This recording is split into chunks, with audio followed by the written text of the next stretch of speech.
A paz do Senhor, queridos. Estamos iniciando mais uma videoaula subsídio de seu canal EBD Fácil Motivadora. E na aula de hoje nós estaremos comentando a última lição do terceiro trimestre. Estaremos comentando a lição de número 13, das lições bíblicas adultos, que tem como título Esté, a portadora das boas novas. Nós estamos dando prosseguimento aos nossos estudos bíblicos e encerrando hoje o trimestre estudando o tema O Deus que governa o mundo e cuida da família. Os ensinamentos divinos nos livros de Ruth e Esté para a nossa geração. E hoje, última lição do trimestre, lição de número 13. Estudaremos Esté, a portadora das boas novas. O texto áureo encontra-se em Esté, capítulo 8, versículo 16. E para os judeus houve luz, e alegria, e gozo, e honra. Verdade prática. O Senhor é poderoso para transformar trevas em luz, tristeza em alegria, angústia em júbilo, humilhação em honra.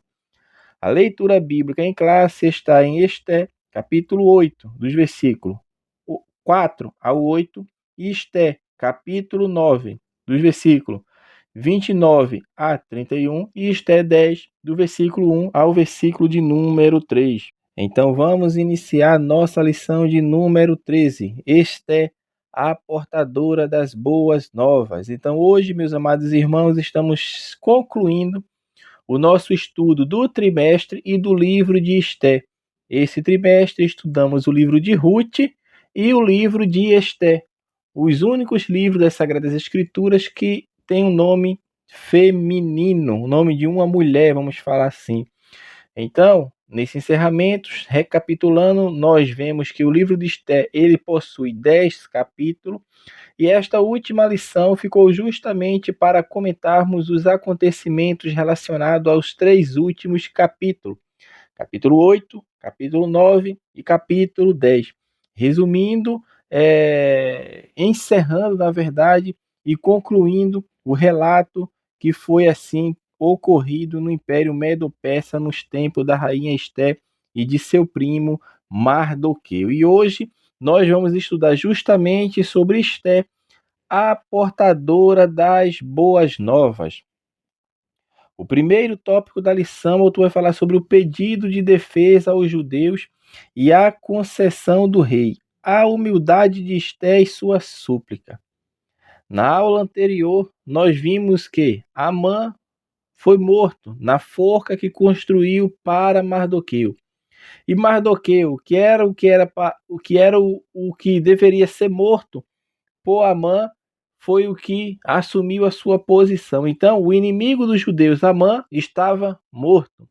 E Mardoqueu agora estava em uma posição de honra. Mas, contudo, apesar de tudo isso, o drama dos judeus ainda não tinha terminado, não havia acabado. Por quê? Porque existia um decreto. E este decreto continuava produzindo seus plenos efeitos. Então a questão, meu irmão, não era uma questão individual de Amã para com Mardoqueu, porque agora Amã estava morto. Mardoqueu estava numa posição de honra, mas a questão não era individual, porque não bastava unicamente a Esther ou a Mardoqueu estarem bem. Era preciso resolver justamente o problema de todos os judeus. E Esther recebeu uma missão de Mardoqueu. E certamente assumindo diante de Deus, desde que propôs o clamor através do jejum, porque Esther que propôs aquele jejum de 3 dias. Entretanto, meu irmão, essa missão que havia recebido não tinha sido concluída. Então, Esther, em profunda humildade, que é o subtópico do tópico aqui, em profunda humildade, em respeito, Esté agora aproveita a oportunidade de estar justamente diante do rei e vai apresentar sua petição em favor não somente dela, não somente do seu primo, mas de todos os judeus. E o rei, mais uma vez, mostra essa disposição em atender o pedido da rainha Esté e estende novamente o cetro de ouro para Esté. E Esther roga para que o rei revogasse justamente o decreto que foi por ele assinado, vamos falar assim, sem ele saber, porque ele deu a Amã plena liberdade e autoridade de escrever o que bem queria, sem saber quais as consequências, o que era que estava sendo assinado, mas deu seu anel com o sinete ali para ele carimbar as cartas, que foi espalhada por todo o Império Medo-Persa. E Mardoqueu, meu irmão, nessa situação aqui, ele estava presente. Por que ele estava presente? Porque o texto bíblico vai informar justamente que o rei respondeu a Esther e a ele, que já havia feito tudo o que estava ao seu alcance. Ou seja, nesta ocasião aqui, que Esther vai clamar ao rei, por algum motivo, e a Bíblia não dá os pormenores, mas o texto bíblico mostra de forma clara que Mardoqueu também estava presente quando Esté leva essa situação para o rei. E o rei fala que não poderia revogar esta lei, este decreto, mas poderia emitir outro. Eu não posso revogar esse decreto, mas eu posso emitir outro decreto permitindo justamente que os judeus eles venham a se defender. Então observe, meu irmão, que neste ponto aqui uma aplicação prática justamente para isso é que o livramento contava com a poderosa ação divina, mas também incluía uma ativa participação dos judeus. Confiar em Deus não nos isenta de fazer a nossa parte. Deus está disposto sempre a nos ajudar, a nos auxiliar, mas aquilo que cabe a cada um de nós fazer, Ele não vai fazer por nós. Então, cabe a cada um de nós fazermos a nossa parte. Então, é isto que esse primeiro ponto aqui vai nos mostrar. O segundo subtópico da lição vai falar justamente sobre segurança jurídica. Neste ponto aqui, o autor vai comentar justamente sobre essa segurança jurídica que era estabelecida, querendo ou não, no Império Persa. Ou seja, o Império Persa era um império, vamos falar assim, que poderia agir de autoritarismo, poderia, como os impérios anteriores que antecederam, como o Império Assírio, o Império Babilônico, mas neste ponto nós vemos que o Império Medo-Persa tinha essa segurança jurídica, embora não estivesse em uma democracia. Por quê? Porque estabelecia limites para as ações do rei. E observe que tudo advinha do rei. Não existia ainda, nesse ponto aqui, a separação dos poderes, como existe na maioria das nações. Por quê? Porque a democracia, conceito de democracia, governo do povo, surgiu justamente com o Império Grego, que foi o império justamente que subjugou o Império Medo-Persa. Mas neste ponto aqui é interessante se notar que mesmo não tendo um regime democrático, nós podemos observar que existia uma lei ali medo-persa que estabelecia os limites que o rei deveria ir e não ir. Ou seja, uma lei que já foi assinada, ela não poderia ser revogada, ou seja, o rei, ele estava debaixo das autoridades, vamos falar assim, que elegeram essas leis. A gente não tem, vamos falar assim, fontes para falar para os irmãos neste momento, justamente como se deu, né, esse essa evolução progressiva, essa evolução que veio a dar origem justamente a essa lei que no Império Medo-Persa ela não poderia ser revogada. Isso a gente vê, inclusive, com o pai do rei Assuero, porque no período de Daniel, o rei Dário, ele emite um decreto de que ninguém poderia adorar outro deus, nem consultar outro homem, nem outra divindade, a não ser o rei, durante 30 dias, que foi justamente quando Daniel orava todo dia, como era de costume, foi acusado e foi lançado na cova dos leões. Por quê? Porque o decreto assinado ele não era revogado. Então, em países justamente de regimes democráticos, como o nosso Brasil, todos os aspectos relevantes da vida pública e privada eles são regrados por ordenamento jurídico constituído sob uma Constituição Federal. Então, todos estão abaixo dessa Constituição.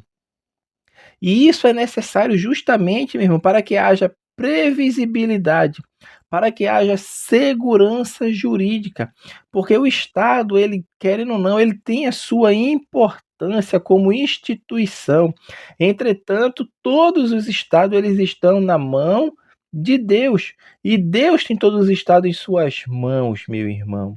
Então, o que nós temos que entender e compreender é que as leis que são elaboradas nos governos, vamos falar como na situação do Brasil, que tem a separação dos três poderes, judiciário, executivo e legislativo. Cada um tem a sua esfera de atuação e todas elas são respaldadas pela Constituição Federal, ou seja, então, quando a Constituição Federal é ultrajada, quando ela é desrespeitada, aí já nós estamos saindo justamente dessa segurança jurídica para um momento de insegurança, que isso causa instabilidade tanto social, quanto econômica, quanto política. Por quê? Porque as pessoas que foram colocadas na posição de destaque estão usando da sua autoridade para ultrajar aquilo a qual ela deveria defender, que seria os artigos na Constituição Federal. O terceiro subtópico vai falar sobre o direito de defesa. Neste ponto aqui, vai ver se Assuero ele não podia revogar o decreto, ele permitiu justamente, como nós falamos, a Esteia Mardoqueu que redigisse outro, e nesse outro concedesse aos judeus justamente o direito de defenderem-se dos seus inimigos.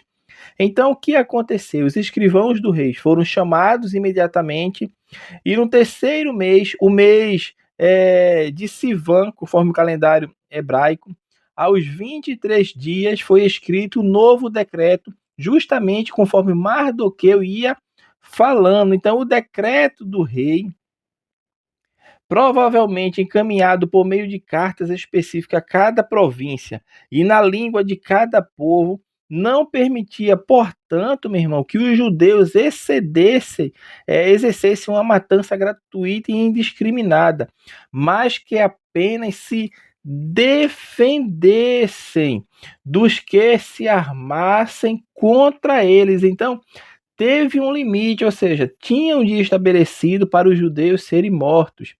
Entretanto, agora Mardoqueu, como primeiro-ministro, a rainha Esté, agora com todos sabendo a sua nacionalidade, a sua origem, edita um decreto para que os judeus se defendessem. Não era para o judeu atacar, mas se existissem grupos que viessem atacar os judeus, conforme o primeiro decreto que foi elaborado por Armand, os judeus eles estavam no direito agora de se defenderem. Então, observe que esse tempo, meu irmão, decorrido justamente entre o novo decreto e a data que havia sido fixada justamente para a matança dos judeus, cerca de 8 meses, esse tempo todo justamente era Deus, meu irmão, agindo para que as pessoas olhassem, ou seja, aquelas pessoas que tinham os judeus como seus inimigos, refletissem quanto a essa atitude. Por quê? Porque a rainha era da nação dos judeus. O primeiro-ministro era judeu também, meu irmão. Então as pessoas tinham que refletir, raciocinar e entender, porque tinham que tomar uma decisão. E que decisão era essa? Desistir justamente da investida que estava programada no primeiro decreto que é elaborado por Amã. Então, principalmente, meu irmão, justamente diante da ampla publicidade das profundas alterações que houveram em Suzã, Amã morto enforcado por ordem do rei, agora um judeu, Mardoqueu, primeiro-ministro, e todos ficaram sabendo agora que a rainha era judia. E tudo isso já era suficiente para as pessoas abandonarem a sua malignidade de tentar destruir o povo a qual agora a rainha no caso pertence àquele povo. Mas nós vamos ver que no dia pretendido justamente da matança, no dia da pretendida matança, vamos falar assim, aconteceu justamente o contrário do que esperavam os inimigos dos judeus. Esté 9:1 fala que pois os judeus é que se apoderaram do que os odiavam. Pela narrativa bíblica, foram identificados focos onde o ódio contra os judeus ainda persistia. E o versículo 2 do capítulo 9 diz que os judeus se reuniram para atacar aqueles que queriam destruí-los. Ou seja, nos meses decorridos, certamente foi possível aos judeus identificar os que persistiram justamente nesse intento maligno que foi arquitetado por Amã. Então, meu irmão, no dia estabelecido, foram mortas 75.000 pessoas em todo o reino persa. Somente na cidadela de Suzã, 500 homens mortos, incluindo os 10 filhos de Amã. E no dia seguinte, foram mais 300 mortos na cidade de Suzã. Tudo isso está no capítulo 9 de Esté.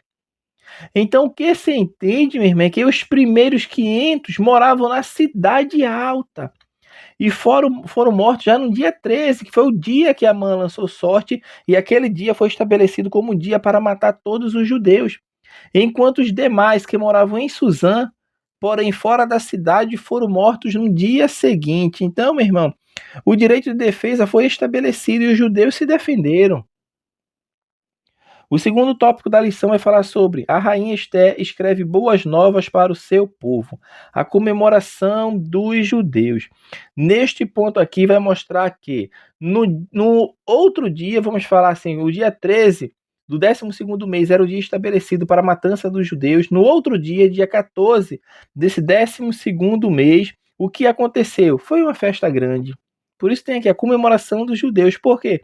Porque os judeus, meu irmão, agora estavam aliviados, porque o grande livramento da parte de Deus e da ação também deles, porque a gente falou anteriormente que Deus tinha agido, mas também tinha um lado deles de defenderem-se, de agir, de tomar atitude, não esperar unicamente em Deus, porque Deus já tinha dado a resposta e a resposta era que eles tinham que se defender. Então, meu irmão, a alegria, sentimento de alívio tomou conta de todo o povo judeu. E isso certamente precisava ficar marcado, e Mardoqueu registrou justamente esses fatos. Mardoqueu escreveu cartas para todos os judeus de todas as províncias, instituindo uma festa comemorativa, que foi a festa de Purim, ou a festa de Purim. Purim significa sorte, é lançar sorte, foi justamente o que Amã fez. Então, aquilo que Amã fez para ser um dia de desgraça, um dia de destruição, transformou-se em dia de festa, em dia de alegria, porque justamente nesse dia foi estabelecida a festa de Purim. Essa festa de Purim, ela é relatada do seu início, como nós vemos aqui, justamente no livro de Esté. O segundo subtópico deste ponto vai falar sobre a carta e o decreto de Esté. Esté e Mardoqueu escreveram uma segunda carta, confirmando justamente a instituição da festa de Purim, com 2 dias de duração. Então, pelo que se tem do registro bíblico, meu irmão, era a primeira vez que a rainha Esté estava se dirigindo diretamente ao povo judeu. Então, ao sair justamente da sua pena, vamos falar assim, da sua escrita, do seu decreto, a instituição da festa estava agora fundamentada num decreto real. Esté capítulo 9, versículo 32. E essa festa, meu irmão, ela entrou definitivamente no calendário judaico. E ela é comemorada até os dias de hoje. Então, este é o segundo subtópico. E o último subtópico desse segundo ponto vai falar sobre a exaltação de Mardoqueu. Quanto a Mardoqueu, o rei deu-lhe ainda mais honras. Depois da morte dos inimigos dos judeus, Assuero colocou como segundo maior do reino, justamente a posição que era ocupada por Amã. E o relato bíblico encerra com um testemunho notável de Mardoqueu. Ele foi um homem público, exemplar e próspero, trabalhando para o bem de toda a nação. Deus, meu irmão, ele pode usar os seus servos em todas as áreas da vida. Agora a questão é entender quando esse é o propósito dele. E quando o resultado, e quando não passa de nossas próprias ambições de poder, nós temos que entender. Quando é o propósito de Deus e quando é coisa do nosso coração, da nossa mente, do nosso desejo, vamos falar assim. Então, o bom é entender justamente o propósito de Deus na nossa vida, onde quer que nós estejamos. Então, meu irmão, isso é um alerta justamente para nós que somos servos de Deus, do Altíssimo, que muitas vezes venhamos a ocupar posições altas, porque aqui eu estou falando, comentando um pouco da lição, e pessoas que estão ouvindo que exercem uma posição de liderança, uma posição de honra, uma posição de destaque, não só na igreja, mas também na sociedade. Então, isso aqui vai nos mostrar justamente isso, que o propósito de Deus para a nossa vida é justamente fazer tudo para a glória dele. O que eu faço no meu trabalho tem que ser para a glória de Deus. Então, eu devo agir como crente em todos os ambientes sociais o qual eu estou inserido, para que eu venha a fazer a vontade de Deus, porque ela é sempre boa, ela é sempre perfeita e ela é sempre agradável. O último ponto da lição vai falar sobre a mulher chamada por Deus para ser relevante no mundo. Uma mulher notável. Neste ponto aqui, o autor vai justamente exaltar as características, a personalidade que Esté tinha, porque ela foi uma jovem tirada justamente do seio do seu primo, vamos falar assim, do cuidado do seu primo, porque era uma jovem já órfã. Teve uma vida certamente de dificuldades. Se não fora o seu primo, imagino que seria de Esté.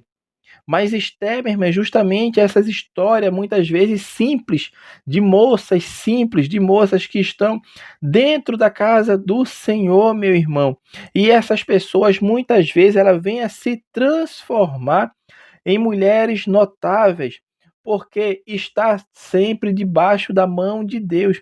E Deus usa quem Ele quer para cumprir justamente os seus propósitos, seja homem ou seja mulher. Neste ponto, nós estamos aqui exaltando a figura da pessoa de Esté como um exemplo notável para cada um de nós e principalmente para as mulheres que estão dentro da casa de Deus. Por quê? Porque jamais ela violou as leis. Esther não precisou entrar em disputa, ela não precisou trilhar por um caminho de inversão, ela não procurou e nem tentou entrar por um caminho de confusão nos papéis que são destinados aos homens e às mulheres, como servos e homens e mulheres criados por Deus. Ela chega ao cargo de rainha, meu irmão, sob profundo respeito, obediência e honra justamente ao seu primo Mardoqueu, que a criara como filha. Esté segue justamente a risca e com obediência total ao que o seu primo lhe falou, porque ela sabia que as pessoas que a criara, como seu primo Mardoqueu, queriam o seu bem. E é bom quando as pessoas enxergam isso como Esté enxergou, que ela entendeu e compreendeu que o seu pai adotivo, vamos falar assim, Mardoqueu, queria o bem para ela. E todos os conselhos que Mardoqueu dá para ela, ela acata para executar, porque ela sabe que aquele homem que a criara, com carinho, respeito, cuidado e no temor do Senhor, sempre estava querendo o melhor para ela. Então, Estela tinha essa firmeza moral. Por quê? Porque ela herda isso, certamente, do seu primo, que tinha conduta moral perante a sociedade, não se curvava diante das adversidades, como nós vimos ao longo deste trimestre, como estava estudando justamente os embates entre Amã e Mardoqueu. O segundo subtópico vai falar sobre a banal guerra dos sexos. Neste ponto aqui, o autor da lição vai justamente nos mostrar que dá-se a disputas sobre a alegação de estar buscando justamente o que? Espaço. Não é isso que as pessoas falam? Desculpa, aqui caiu o tablet, mas vamos prosseguir. Justamente é isso que as feministas falam, que é o quê? Dá-se a disputas sobre a alegação de estar buscando espaços para servir a Deus. Elas falam isso, né? E o irmão pode perguntar, mas na igreja? É na igreja, irmão. Nós temos que abrir os nossos olhos, por quê? Porque elas estão adentrando em todos os cenários e na igreja. Cuidado com essas pessoas que estão dizendo que eu estou buscando espaço para servir a Deus. Isso é engano. Deus, meu irmão, não faz com que o crente dispute com outro para conseguir espaço. Na casa de Deus há espaço para todos. E Jesus próprio falou: a seara é muito grande, mas poucos são os ceifeiros. Agora, o que vem nessa situação é justamente que as pessoas não querem trabalhar na seara, as pessoas não querem colocar a mão no arado, as pessoas querem visibilidade, querem a glória para si, querem os holofotes para a sua vida. Então as pessoas, esse tipo de pessoas estão buscando agradar a si mesmo, o seu próprio ventre. Então, meu irmão, Deus, como agiu na vida de Esté, que Esté não teve esse interesse de eu vou buscar servir a Deus, então eu vou disputar com meu primo Mardoqueu. Não, Esté usa sempre de humildade, sinceridade, entendendo que Deus não entra em disputa banais. Como? Eu tenho que ser mais preponderante do que o meu primo. Eu tenho que conquistar meu espaço na sociedade. Estamos falando aqui dessas questões de guerras banais, justamente essas guerras do sexo, né, como é definido hoje na sociedade. Então temos que ter cuidado, meu irmão, porque Deus é quem vai julgar todos conforme as suas leis perfeitas, conforme suas leis justas que ele estabeleceu. Deus não é afetado por partidarismo. Deus não é afetado por ideologias sexistas. Então, meu irmão, Deus chamou homens, Deus chamou mulheres para serem relevantes no mundo. A mulher tem muito a contribuir no reino de Deus e no bem-estar de toda a sociedade, bem como também os homens, porque os dois foram criados à imagem e semelhança de Deus. Então, refletimos a glória de Deus. E para encerrarmos a lição, fala sobre o contexto cristão. Neste ponto aqui, o autor vai trazer vários exemplos de mulheres, não só na Bíblia Sagrada, né, como a gente falou da rainha Esté, mas dentro do contexto histórico, principalmente ao longo desse ano da era cristã. E o autor vai citar justamente algumas: Catarina Vambora, que era esposa de Martinho Lutero, que justamente era uma mulher cheia de ousadia, de coragem, que muito contribuiu para o movimento da reforma. Vai falar também de Susana Wesley, que foi a mãe de John Wesley e de Charles Wesley, e mais outros 17 filhos. Imagine só, uma mãe com 19 filhos. Entretanto, ela aplicou sempre educação ali dos próprios filhos, ministrando a fé cristã para os seus filhos. Não é à toa que John Wesley tornou-se o fundador do movimento metodista, e seu irmão Charles Wesley é considerado o maior compositor de hinos sacros de toda a história. Escreveu ali entre 6.000 a 9.000 cânticos. Também o autor vai falar de Ruth Graham, poeta e escritora, esposa do evangelista Billy Graham. No contexto brasileiro, ele cita Celina Martins Albuquerque, que é justamente a primeira pessoa a receber o batismo no Espírito Santo entre os membros da Igreja Batista de Belém, no Pará, justamente com a vinda dos pioneiros da Assembleia de Deus no Brasil, Daniel Berger e Gunnar Vingre, e ela ali recebe o batismo com o Espírito Santo em sua casa, quando estava em oração, buscando o poder pentecostal. Então, dentro deste conceito brasileiro, o autor vai citar justamente Celina Martins Albuquerque. E o autor vai citar outras e tantas outras aqui, como ele coloca aqui na lição, citando Zélia Brito, Frida Vingre, Elizabeth Nordlund, Florência Silvia Pereira e Albertina Bezerra Barreto. Vai citar também Wanda Freire Costa, que é justamente a esposa do pastor José Wellington Bezerra da Costa, né, que hoje é o presidente da CGADB emérito, porque o seu filho que assumiu, né, o Wellington Júnior, assumiu. Então, meu irmão, o autor vai dar vários exemplos aqui de várias mulheres. No livro de apoio, ele faz um resumo de todas essas aqui que são citadas na lição. Concluindo a nossa lição, nós chegamos que Deus, o Eterno, meu irmão, ele continua levantando mulheres corajosas, mulheres que estão dispostas a fazer a sua vontade, ainda que muitas vezes isso exija renúncia. E nós vemos nesse trimestre os exemplos de duas mulheres notáveis, Ruth e Esté, que continuam e justamente continuarão essas histórias produzindo grande inspiração, pois são registros inspirados pelo Deus da providência. O Deus que tudo provê continua agindo em favor do seu povo. A Ele seja glória para sempre.